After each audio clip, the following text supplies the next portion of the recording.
Ashley Falcon asked the Great Khan for his order to leave the Hawkmaster, and the Great Khan spoke to leave Ashlar Falcon. In his heart, Ashlar Falcon was the best candidate to lead the Hawkmaster.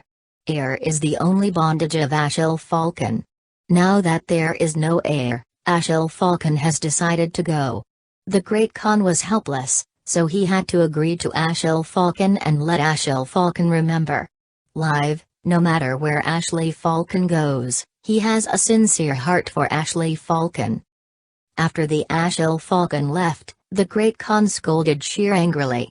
Due to Sheer's unintentional, Ashlar Falcon is now no longer bound. The reason why he stayed Ashlar Falcon is precisely because Ashlar Falcon has always been able to win people's hearts. Having Ashlar Falcon is equivalent to having a hawk, and now Ashlar Falcon has two hearts with him, which proves that the eagle cannot be his right-hand man.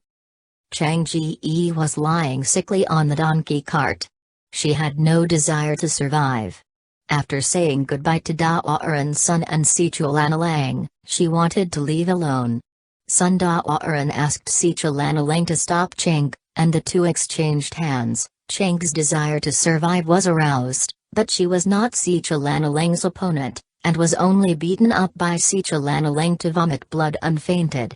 Seeing the fainted Long Song, Sichulanlang had an idea in his heart, and he was ready to accept the Long Song as a disciple.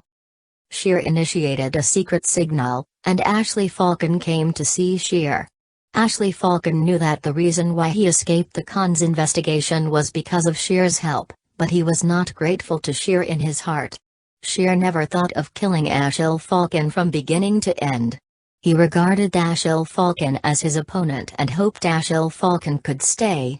Ashley Falcon is bent on singing a long song, and now heir has left.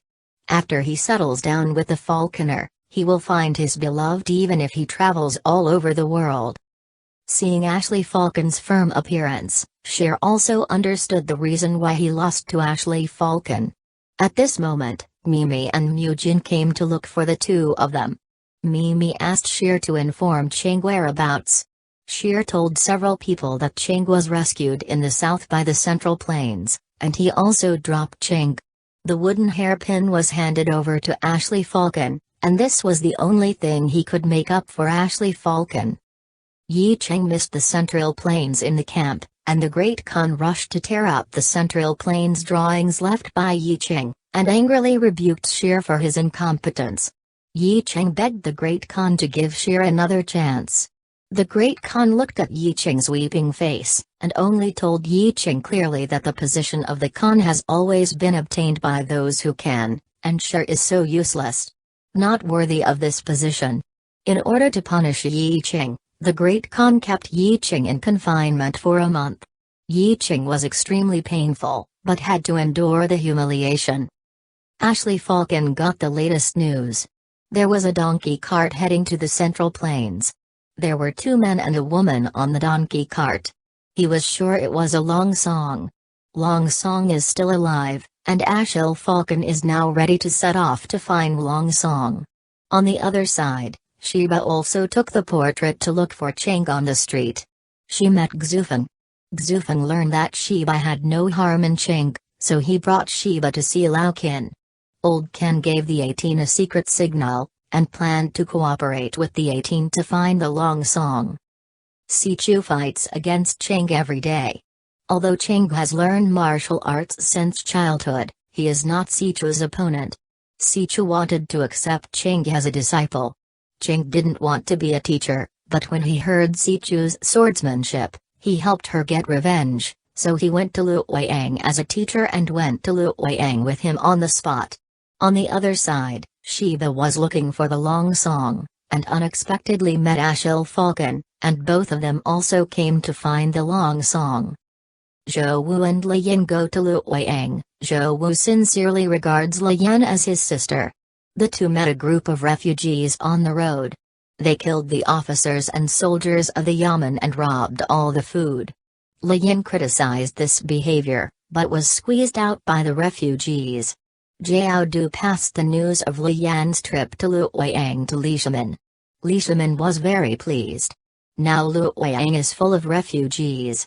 He intends to send the prince to comfort the refugees, but the prince is stubborn. Duruui mentioned the post of Shangshu in the Ministry of War, and he also planned to go to Luoyang to invite Li Jing, a famous talent in the former Sui dynasty, to take up the position. Shu accompanied the prince to Luoyang. The prince was pampered since he was a child. He was not used to Shu's casual patrol, and he complained while getting on the carriage. Li Yin carried Zhou Wu all the way to Luoyang. Seeing Luoyang was in front of him, Zhou Wu was getting weaker and weaker. He could not hold on for long. His only wish was to eat white rice. Li Yin has been inspiring Zhou Wu. As long as she has passed the previous checkpoint, she can take Zhou Wu to eat white rice, but Zhou Wu closed his eyes before entering the pass. Li Yin carried Zhou Wu and wanted to enter the Luoyang checkpoint. The two were stopped at Luoyang Pass, and the soldiers did not dare to let the dead Xiao enter Luoyang. Li Yin cried to stop the soldier. She didn't believe Zhou Wu was dead. Seeing the soldier was about to do something to Li Yan, Jiao arrived in time and rescued Li Yan. Seeing Li Yin crying for Zhou Wu, Jiao Du's eyes were full of distress, and he hugged Li Yan, who was crying and